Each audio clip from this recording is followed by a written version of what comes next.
Dr. Cheyenne Bryant is a dirty grifter. I mean, surprise, surprise. This recent podcast featuring Dr. Cheyenne Bryant tells me why it's very dangerous for young black girls to be sheltered. Because then you grow up to be black women who don't see frauds coming. Why is it that so many black women cannot see frauds online coming? Why didn't we see Derek Jackson? Why didn't people see the folks from tonight's conversation?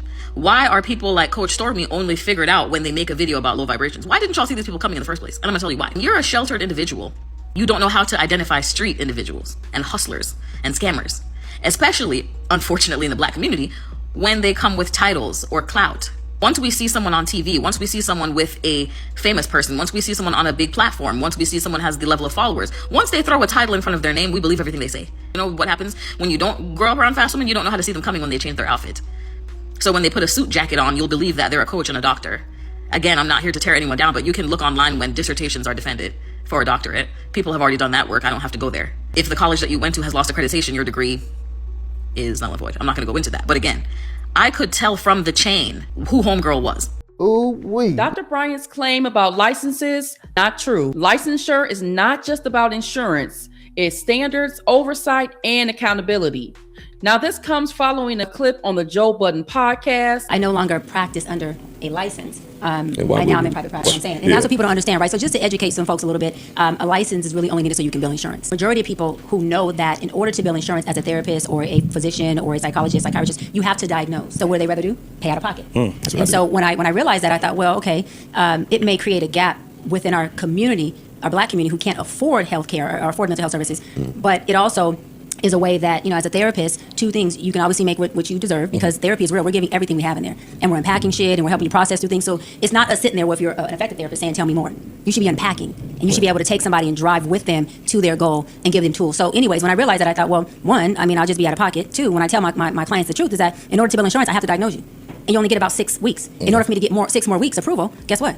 And so I'm not saying that folks should, you know, not go get therapy if they have to bill insurance. Get the help that you need. I advocate for that. I advocate for therapy being a lifestyle, not just a intervention, right? It should be a preventative measure. But I am saying that for me, I'm in private practice. I make much more money. It allows me to have more leverage and really be hands-on with my clients. I'm not binded by BBS, the Behavior Board Science rules and regulations and ethics.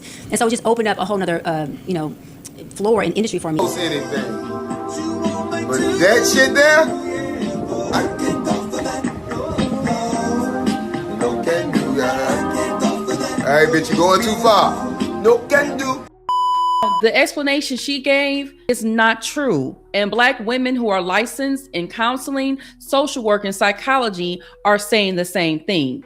Licensure is standards. Licensure is oversight. Licensure is accountability. A degree is education. A license is permission to work with people.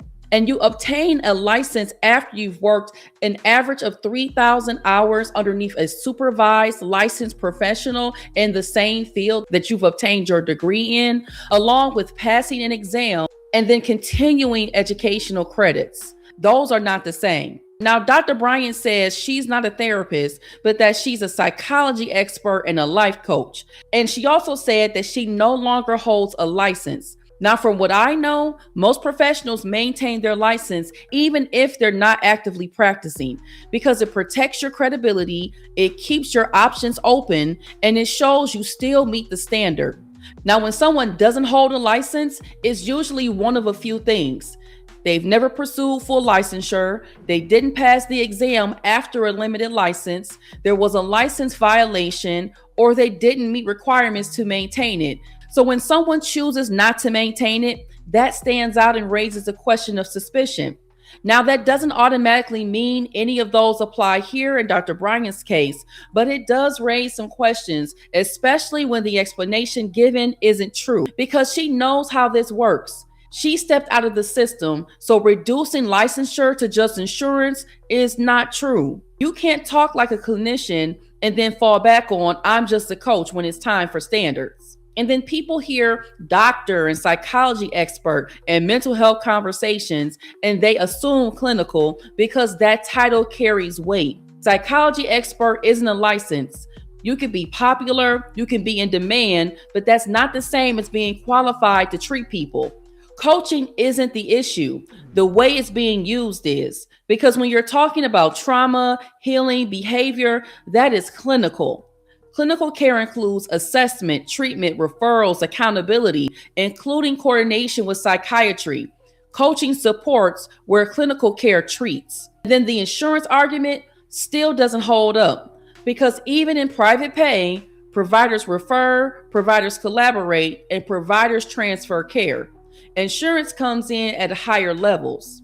People avoid utilizing their insurance for mental health services for a plethora of reasons, including privacy concerns, including employers potentially getting access to their mental health information, as well as limits and caps that insurance companies place regarding the number of sessions that clients can have with the provider.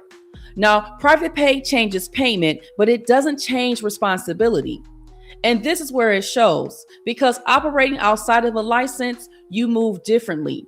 Putting someone's name out there saying they reached out, licensed professionals don't do that. Offset came in my DMs. To ask for a help. therapy session. Okay, And that's what I that's was going why to say. I want to give him his props. And Give this it is up what for I think- Offset yes, looking for help. Yes.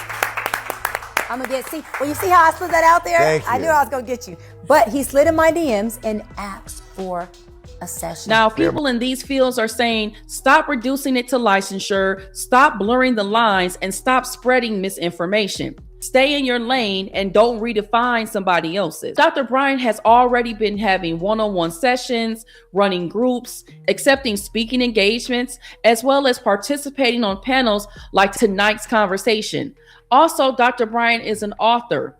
So this looks like more freedom, more money, and less structure. Now, when she was on the podcast, Joe Budden didn't check her in that moment, and that matters because we already have hesitation around therapy, counseling, and psychiatry. So this now adds confusion. We wouldn't get surgery from someone who was unlicensed, and we wouldn't go to court with representation from someone who didn't pass the bar. So why play with mental health? People look for consistency. Some people don't like her message, and that's a whole nother issue for another day. But this isn't about liking her. This is about how she's presenting herself. What you say, how you show up, and what people receive. Your bio doesn't override your presentation. That's why people are saying fraud and a grifter. Now, you can call it what you want, but this is misalignment. It crosses the line, it's misleading, and it calls into question the legitimacy of the services being offered, licensed or not. This part is on us too, because if you choose to support a coach, that's your choice. But if you're spending money based on hype, popularity, or trends, that's on you, and don't be surprised with the outcomes. Now, that doesn't mean every coach is a scammer. It does mean you have a responsibility to know who you're dealing with.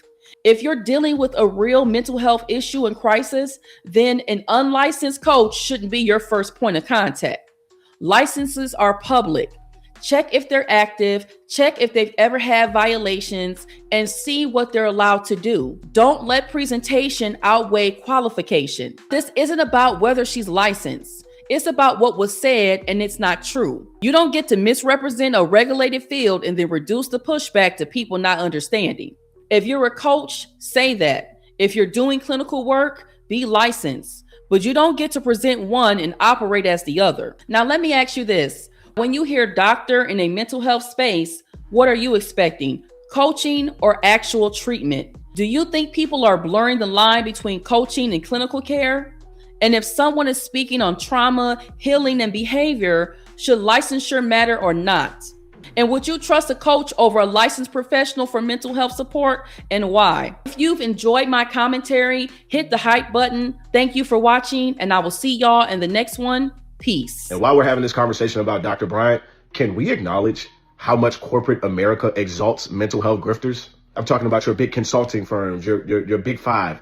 Corporate America is famous for exalting, praising, and prompting up mental health grifters. Y'all will host a mental health workshop for your employees and constituents. Your budget for the host will be $15,000, $20,000, $25,000. And who do you choose to host it? An attractive influencer that's not licensed and just has mental health advocate in their bio.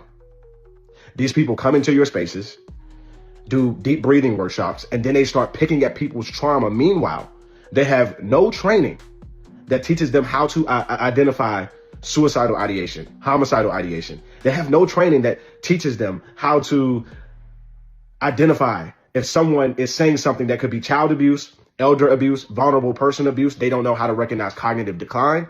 They're also not mandated reporters. Corporate America is famous for exalting mental health grifters, and corporate America needs to do better. Okay. That part.